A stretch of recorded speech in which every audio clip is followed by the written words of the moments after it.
oikein hyvää tätä hetkeä. Minä olen kasvihoitajatar Jatta ja minun missioni on auttaa sinut löytämään tasapainon luonnon avuin niin kuin minä olen löytänyt.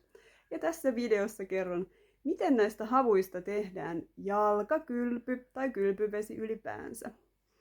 No niin, sinun tarvitsee mennä metsähän ja löytää sieltä sitten joku kaadettu puu, niin kuin minä löysin kaadetun katajan, joka kovasti sielusta asti riipaisi, mutta nytpä mulla on sitten katajaa ja katajan oksat ja eteeriset öljythän auttaa laittaa kuona-aineita liikkeelle ja kivunhoitajana aivan erinomainen, eli sä voit tehdä kipeille lihaksille jalkakylpyn katajasta.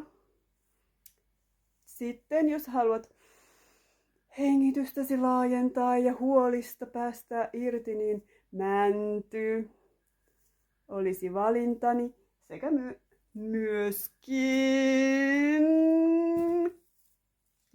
Mikä? Tunteeko? Kyllä, se on kuusi. Kuusi auttaa myös keuhkojen energiaa ja turvan tuntua tuo. Niin näistä nyt sitten nakkelen vetehen oksia ja laitan sen kiehumaan ja annan kiehua.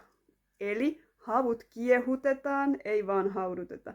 Mä muutaman minuutin nyt sitten annan kiehua ja laitan vielä kannen alle hautumaan. Sitten minä siivilöin reippaana tyttönä tämän jääneen lääkeveden jalkakylpyastiaan ja testailen tietysti, että jalat ei pala. Sen mukaan lisäilen viileätä vettä ja sitten 15 minuuttia vähintään pidetään jalat siellä kylvyssä ja vettähän saisi sitten olla sen verran, että nilkatkin peittyvät. Ja näin olla hetken hiljaisuudessa ilman kännykkää, jolloin munuaisten energiakin latautuu, joka on erittäin tärkeä elin tosi monessa epätasapainotilassa meidän kehossa. Alright! Kiitos kun katsoit tämän videon. Tykkää ja kommentoi. Kiitos, moi!